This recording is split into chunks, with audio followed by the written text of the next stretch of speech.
Chapter 10, Motivating and Satisfying Employees and Teams.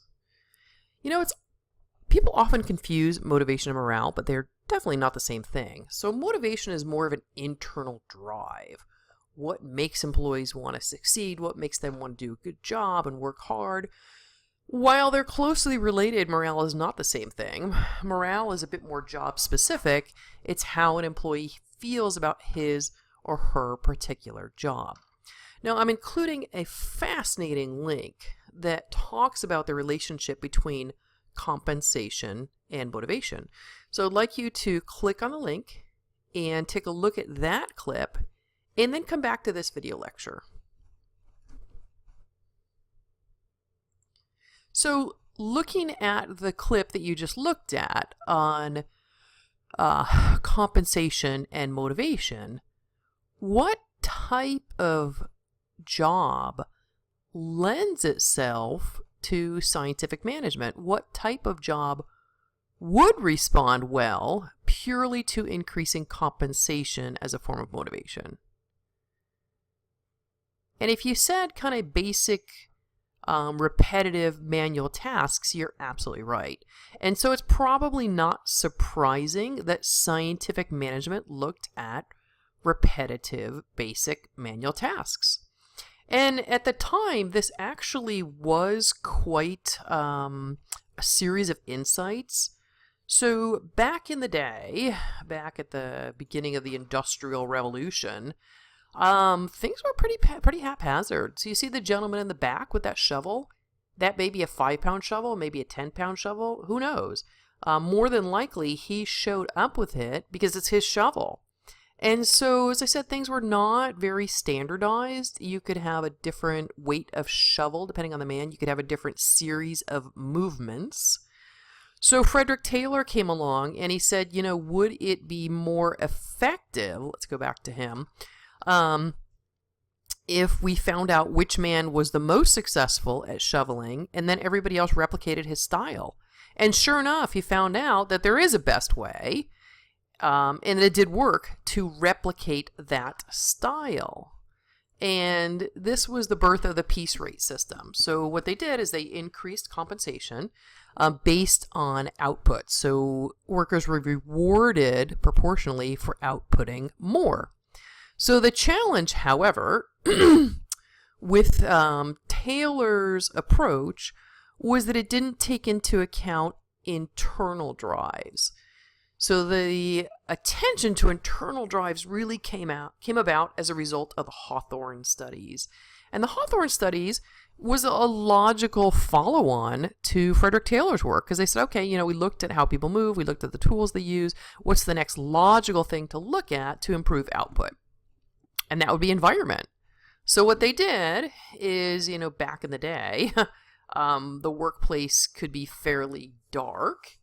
And so they increased lighting. And what do you think they found? Well, not surprisingly, they found that productivity went up. So they said, this is fascinating. So they decreased lighting. They made it darker. And what happened to productivity? Shockingly enough, it was still higher than it started.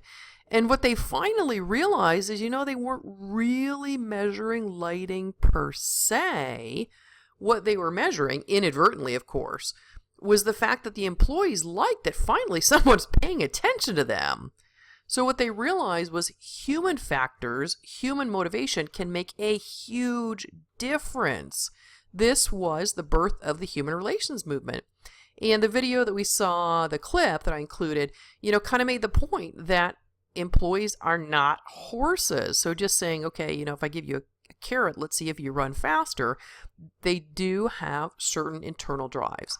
So one of the early thinkers in the human relations movement that kind of everybody else built on was Abraham Maslow. And if you've ever had a psych class or a management class or a marketing class, you have seen Maslow, or you will see him when you get to those, because he really was such a key thinker. And a lot of what he came up with now, we probably think, that's kind of obvious. Well, at the time, it really wasn't. And this was the idea that humans have certain internal drives that are hierarchical. So the most basic ones are physiological needs. We need food and water. If we don't have food and water, we're not going to be thinking about higher order needs. We need to meet the basic ones first. He also says something interesting. You can be up on the pyramid. You can be up here, worried about your esteem needs. But if something happens, if somebody shows up at your place of employment with a ski mask on and something that looks like a gun, you're going to be, boom, back down here, having to have your safety needs met. And that's very important for managers to be aware of. Because if something like that particular situation happens, they need to take a step back and say, how are we going to reassure our employees that we are meeting their safety needs? So Maslow was really impactful. It's important to think about, how can we meet our employees' social needs, esteem needs, or wherever they may be at. Case in point, a lot of my colleagues who've been at LBCC longer than me harken back to this golden period where there was a centralized mailroom. And you might say, a centralized mailroom? How is that considered exciting and meaningful? Well, it was, and they miss it terribly because it was a place where everybody ran into each other. In other words, it was a way of meeting their social needs.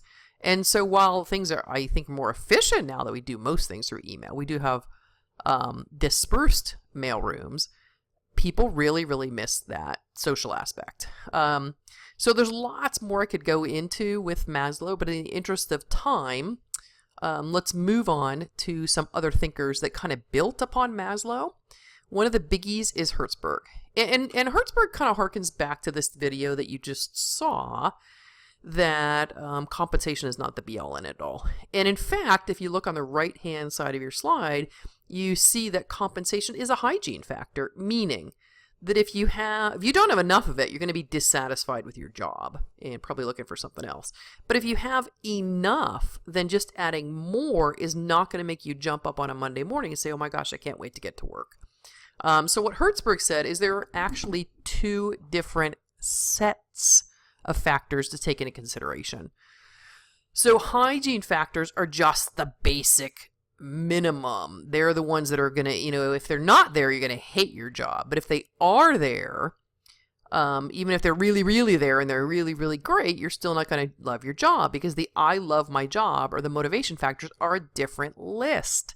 And those are things like, is the job inherently interesting? Is it inherently fulfilling? Does it allow me to achieve and attain recognition, responsibility, advancement, growth, etc.? So Hertzberg was rather instructive in helping managers to understand how employees are motivated. Okay, Theory X and Theory Y was very interesting. Usually when I talk about Theory X and Theory Y, I talk about a gentleman I knew many, many, many years ago who was attending a community college. Yay. And at the time, he was working for AT&T. I assume AT&T has changed since then. But at the time, he was fielding phone calls.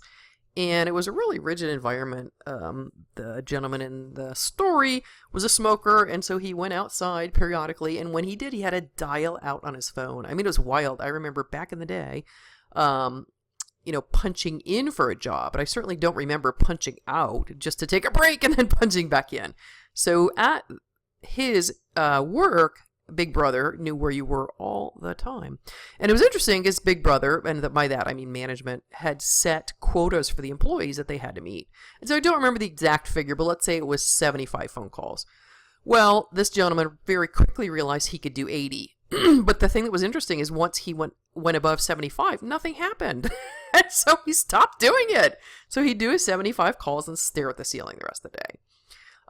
Most of the other employees could not even reach the 80 calls. So the other unfortunate thing, or at least unfortunate for AT&T, is this guy had a lot of talent, specifically in terms of software, but they never ever realized that. They just thought, okay, we got our worker bee here. So he didn't stick around long. I mean, I want to say, oh gosh, probably a few weeks or a few months. And he said, this is ridiculous.